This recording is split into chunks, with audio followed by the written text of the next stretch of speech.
Tips with Tony. Tips with Tony. All about nutrition from your favorite dietitian. Everything you need to digest in your mind. Tips with Tony. Tips with Tony. Making you healthier one bite at a time. With Tony. Woo! Hello and welcome to the Tips with Tony podcast. I'm Tony Marinucci, your registered dietitian, helping you get healthy one bite at a time. I'm so excited for this guest. 2 weeks in a row, you are hearing from 6 months of Food Freedom graduates, and I cannot wait for you to hear from this client in particular. Her journey has been, she's had some rough bumps in behind the scenes, but she's navigated so well, and we're just so excited for her. So Denise, welcome to the podcast. Hello, how are you? We are good. So one thing that we're going to do differently. So last week, for you guys, if you didn't hear last week's episode, we chatted with Faith. Faith graduated and we kind of talked about, her last session is, next week.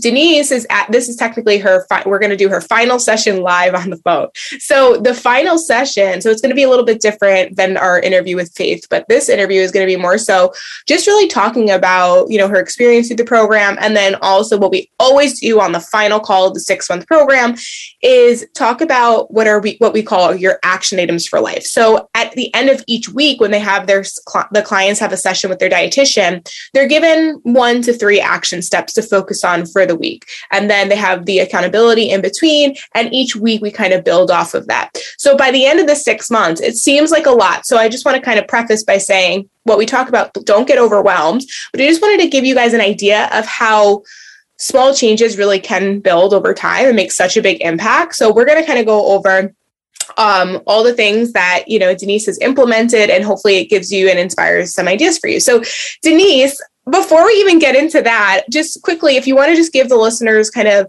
just a quick rundown of what you felt was valuable from the program, what you've learned, and kind of one of those things that you're really proud of.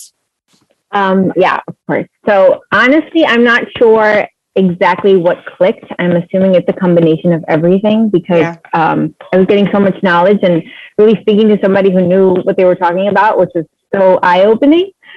I think one of the best things I took from the program is the plate method.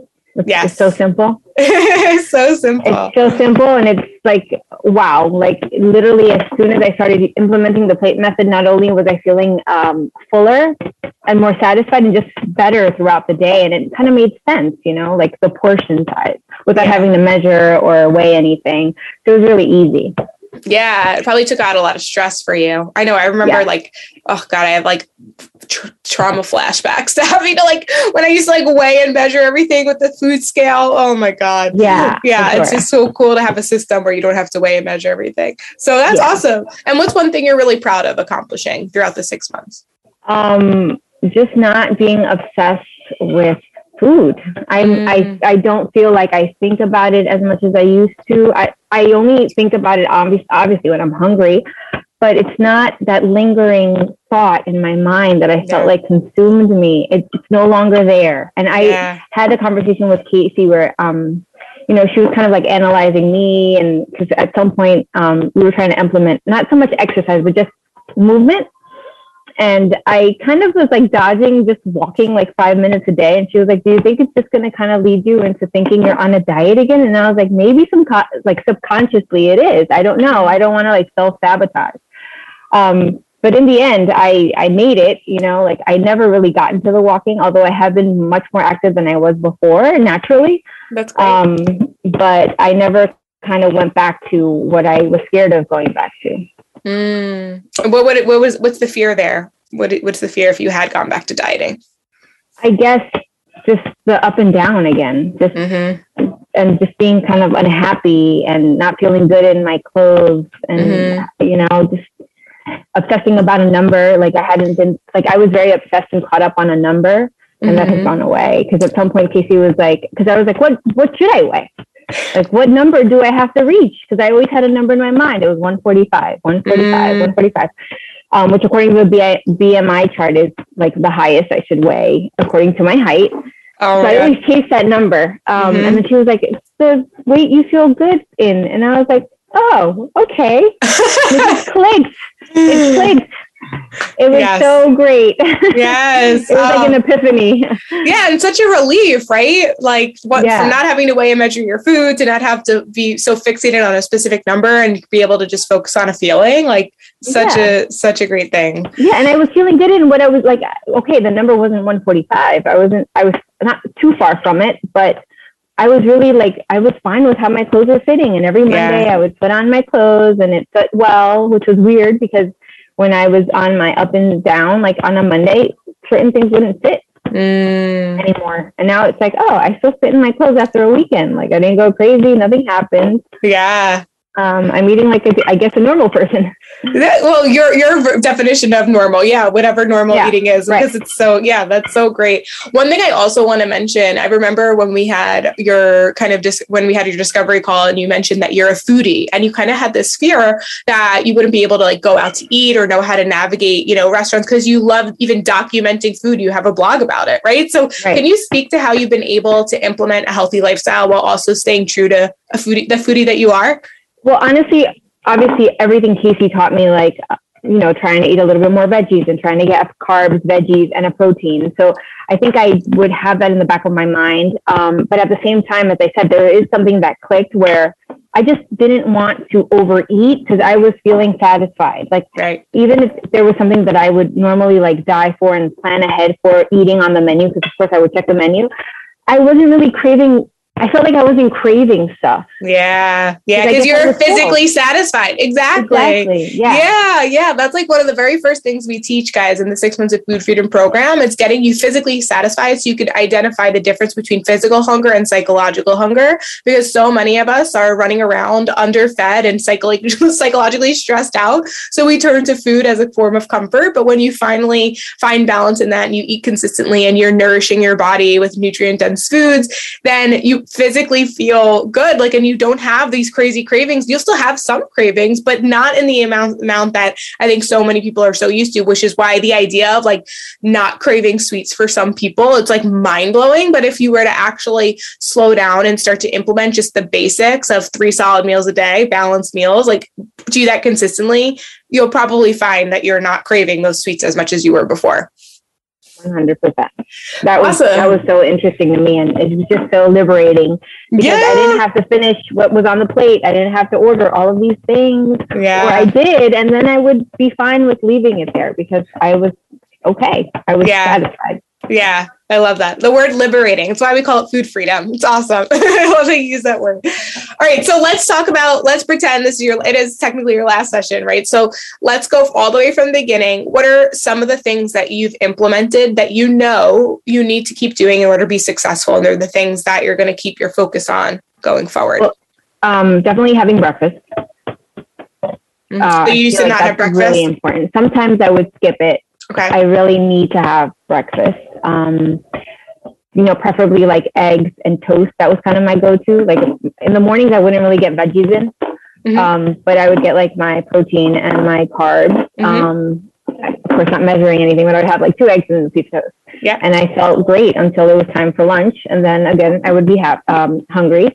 And just trying to, I guess, get as many greens as I can in whatever meal as well. Even though lunch, that doesn't really happen, honestly, or it hasn't been happening lately. But even though that's not happening, let's say I eat like sandwiches. Okay, it's not to me the healthiest thing, but I wouldn't go overboard with the sandwich. Like before I would, if I had a sandwich, I felt like that was kind of like the green card to keep on like eating. Yeah, because in your mind, it was quote unquote bad. So you weren't allowed to have it. So you would have excessive amounts of it, but now you could just have a sandwich and be happy with that. Exactly. So I guess because I'm having a pretty good breakfast at lunch, okay, I'll have the sandwich and that's it. I wouldn't have, like potato chips that are supposed to go with the sandwich. I could have half a sandwich if I'm not that hungry, and I would never leave food behind. I would never have leftovers. I would never come home with a doggy bag, that's something I can do now or do now. And I'm all right with having that piece of sandwich in the fridge or somewhere away from me or even close to me. It's not tempting me like it used to. Like I had to finish my food. I don't do that anymore. And then dinner, I mean, sometimes the portions I think are a bit now, maybe I wouldn't say overboard. But I try to do like a lot of salads, like Costco salads. And then, of course, a protein and a carb, and try to do the plate method as well. Definitely dinner is like, I'd say like 80%, no more, like maybe 90% plate method. Yeah, I love that. So you recognize that you need to eat breakfast, because if you don't, it kind of screws up your whole day. You need to continue to remember that it's totally okay to have sandwich, and all those foods that you used to sell yourself you're not allowed to have, you can have them, because when you don't think you can have them, you overdo it. You learn to honor your hunger. You don't have to finish what's on your plate. And you've been implementing the plate method consistently, especially at dinner. And I love that you recognize that, yeah, greens are super important. Maybe you fell off a bit. That's okay. It's a lot harder, I would say, in the winter, unless you're consciously, cooking greens. I would say I normally like you get your greens in a salad, but maybe in the winter, you don't always feel like it. But just having that mindfulness and awareness, you're not bad because you didn't implement your greens. You're just realizing, hey, you know what? Actually, maybe I could shift a bit and put more greens in my week, but you don't have to, you're not stressed about it, so I think that's pretty cool. So you mentioned something about movement. It sounds like you're just learning that movement's more, what are some other action items that you're learning that you need to implement in order to be successful? Well, movement, so my job now kind of requires me to move a lot. Like I'm on my feet, I'm coming and going from a window, or I'm going up and down the stairs. So naturally, I am moving more than I used to. I'm not exercising. I used to, I haven't gotten back into exercising or an exercise routine. But I do know it's important, and I do know that I'll get there at some point. I do need exercise, even though I'm feeling great. I'm not feeling sluggish or anything like that. And then what else? I think that's it. It's just, I can have food around me. That's just, it's not so much a habit, but it's just kind of I just can't believe it sometimes when I'm I have all this food and I'm not overindulging and overeating like I used to, just because it was in front of me. Yeah. Or just because I was bored, Yeah, that in itself is huge. Yeah, absolutely. So it sounds like you really worked on your relationship with food the most. One thing I definitely want to kind of highlight as well is you have more than one job, right? From last time we spoke, you have lots of jobs, and lots of hours, and you're always working. So yeah, what would you say to that person who's super busy, and says I just can't imagine being able to eat healthy with such a hectic schedule, working 2 jobs, all hours of the night? I think give us a little bit of more insight of kind of your work life and how you've been able to navigate that and still committing to healthier eating. So it's definitely doable. Prepping is important, but I feel like people, when you say prep, it's oh my God. Yeah, they get anxious. Yeah. It's more as Casey says, she suggested some protein bars. So I try to have protein bars in my car, because my second job, my part-time on the weekends, sometimes I would leave my regular job, my 9 to 5, and I would drive directly to work. And sometimes I'd miss staff meal. And around 6 or 7, I'm starving. And then by the time I got home, I'm really starving. So I'm craving anything and eat anything in sight. So I would bring a protein bar, or I would pick up some sort of yogurt, even if it was at Starbucks. I try to get a healthier choice. I'd still get my iced coffee fix. But definitely eating something, even if it was something small, just prevented me to overeat late at night, or just feel hungry and start munching on whatever I could at work, because it is a restaurant. So sometimes I realized before, I would, whatever appetizer I could get my hands on, I would have, but I would definitely, as soon as I kind of started eating, I would just not stop eating. Because I guess that hunger cue wasn't there. Well, yeah, because you weren't. Yeah, I mean, it's a combination of a lot of those foods that you're describing will create some that dopamine hit, where they're, either it's, it's maybe sugar rich or just really delicious, and it lights up all those things in our brains that are I want more. But when you are physically satisfied, that isn't as strong. And so I think because instead of what I think a lot of people do is they quote unquote save their calories, but that backfires. So instead of you pushing off and denying your hunger, you honored it when it was present. And as a result of that, you didn't overdo it because you were listening to your body. I think so many people are afraid to check in and to trust their body because probably have many years of not doing that. But I'm happy that you keep saying that you did, because it helps people to know that with practice and time and patience, like you actually can get to a place where your body will tell you when it's hungry, when it's full, if you listen to it. Yeah, 100%. As I said, that's me was a normal person. Like my mother's like that, and I would always say I wish I was like my mom. Like she just eats. She can eat a sandwich. She doesn't have to eat the whole thing. She maintains her weight. So I maintained. So in the end, I thought I wanted to start out this whole program to lose weight. I didn't really lose weight. I maintained my weight for 6 months, which is probably the longest I've ever maintained in my life since I was 14 and I started dieting. Wow. It would obviously change 2 pounds here or there. Yeah. But it would never go over a certain number without me feeling like I was deprived or dieting. I would just weigh myself just out of curiosity, because I would sometimes feel my body and feel I feel a little bloated or heavier. And then I would weigh myself and I'm like, oh, I'm the same weight. Amazing. And on a Monday, which is unheard of, because Mondays it's no, don't weigh yourself on a Monday. I wouldn't. Yeah. No, that's amazing. So how often would you say you were, and before this program, you said your weight fluctuated a lot and it was kind of up and down. About how much were those fluctuations, and about how many times per year would you say you fluctuated?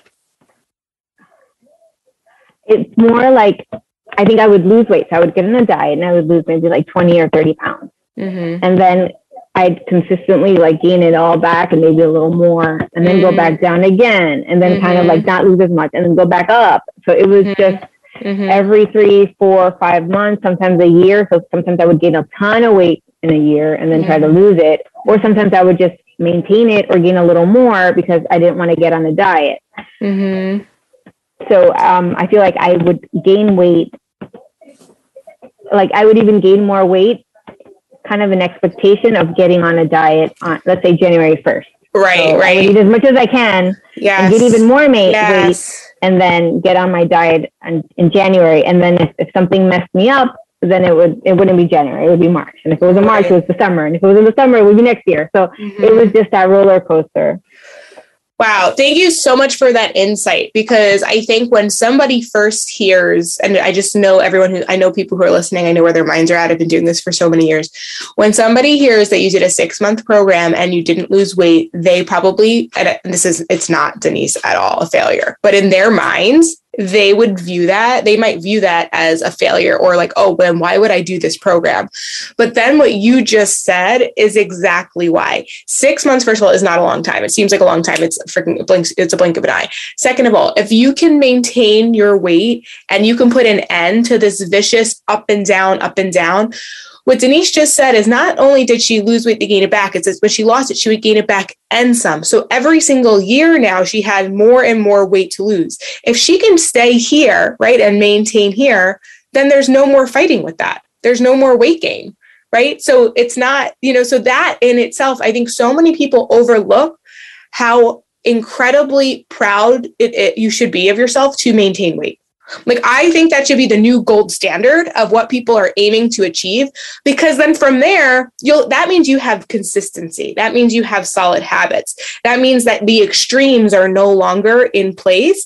And when you have that foundation, you can then make a choice to go any which way, or that's maybe where your body's supposed to be. And that's a healthy place, right? And so I really hope that those who are listening, if anything, if this podcast episode doesn't inspire you to, do something, but give up diets or whatever, I don't know what it's going to inspire you to do. I would hope that you focus, instead of focusing on weight loss, you focus on weight maintenance. Right. So I guess my point is if we could let go of this idea that it's even about the weight, because we know, Denise, you said you feel incredible and you don't even care really what the scale says. Yeah. Right. Right. So at the end of the day, it doesn't actually matter. But let's explore, maybe for those who are listening, going into 2022 with a weight maintenance goal. Let's get rid of the weight loss goal. let's just throw it in the garbage. Yeah. Okay. Let's just get on a maintenance goal. If anything, I don't even think it should be weight focused, but if we're going to meet in the middle, I'd rather that be the goal. Right. But it definitely doesn't even have to be. Like, Denise, feel free to share or comment on whatever I just said, but I just am like mind blown that, anyways, I go on tangents. Go ahead. I think it's the hardest. It was always the hardest part for me. That's why the up and down, because I never maintained because I was used to either eating or restricting. That now it's like, it's kind of like, a flat line in a good way. It's amazing to be able to, again, to put on my clothes and not feel that they fit tight. That's not, if you don't want to weigh yourself, that's the way that every morning I'm like, oh my God, my pants fit fine, they're not tight.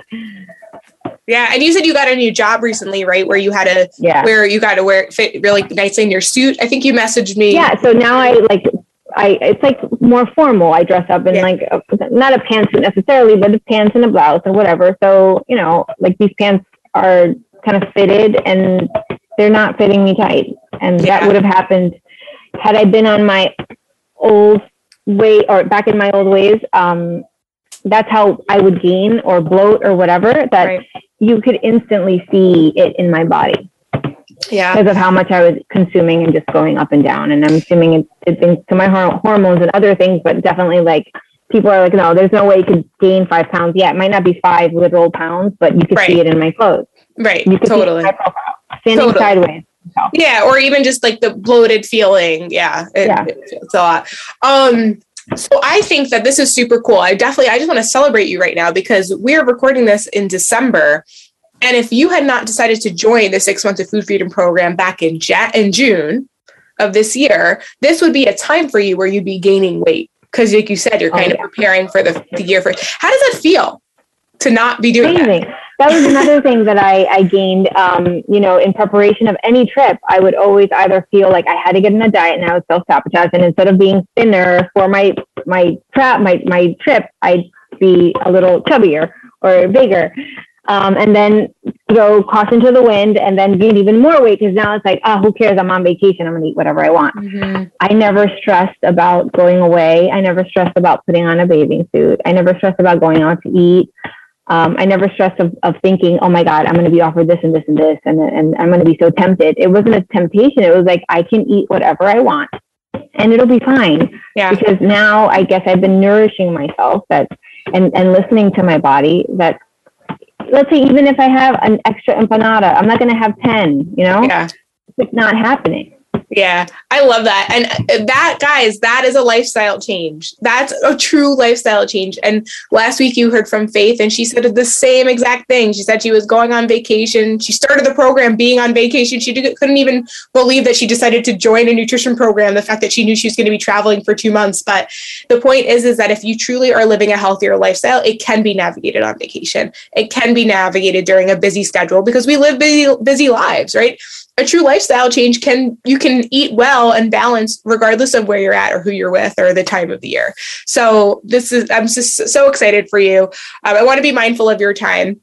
I definitely don't want you to go yet, though. I would love for you to kind of speak to that person who might be maybe on the fence. They've been thinking about putting in their application, but they're not quite sure. What would you say to them? I would say I came in not exactly knowing what to expect, but definitely at a point where I was ready for something different. Mm-hmm. And it's definitely worth it. Like, you know so much. Casey, who I was working with closely, knows so much. And I miss already. Yeah. It's just different to talk to somebody. And I think it's some of your posts you say, like, you want to talk to an expert. If you want to talk to a therapist, you go to someone who, studies psychology. But in this sense, I feel like people don't understand that because we're on these up and down diets and, mm-hmm. Whatever we get fed by social media or however we are used to dieting, that's how we're going to continue to go. Right. But when you're ready for something different, this is it. Like, of course, the only regret is not doing it earlier, but honestly, I think I wasn't ready to do it earlier because I've never stuck to a program like this one. I've always quit. Like, there's no pressure. And I remember with Casey, she was like, this will be our last call, but had it been a diet, as soon as we hung up, you might have gone to eat something and you're not scared of that. Like, no, I'm going to have this call and I'm going to continue doing what I was doing. Yeah. I'm ready. Like, I feel good. Yeah. We're so excited for you and we are ready for you. I love what you just said. Yes, what we do at Tips with Tony is so different. It is not like anything that you will find out there because it's not out there. At the end of the day, we're just creating a sustainable nutrition plan that fits for your lifestyle and your biology. So it's going to look uniquely different to you. Although some of the foundational things that Denise shared today, something like the plate method, eating 3 meals a day, not skipping breakfast, looking at the menu beforehand when you go to restaurants, not saying you can't have this or this is off limits. Those are all foundational things. But at the end of the day, the individual uniqueness that we provide and the tips and the strategies and the support is going to be uniquely for you. So it is very different. If this inspired you to apply, do not wait.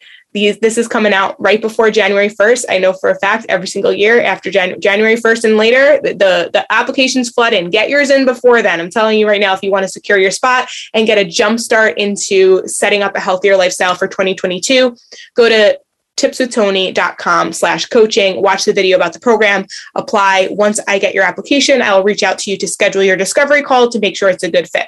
So don't wait, go apply, tipswithtony.com/coaching. Denise, thank you so much for being here. You're an absolute pleasure. We're so excited for you. Congratulations. And thank you all for listening. As always, this is Tony Marinucci, your registered dietitian, helping you get healthy one bite at a time.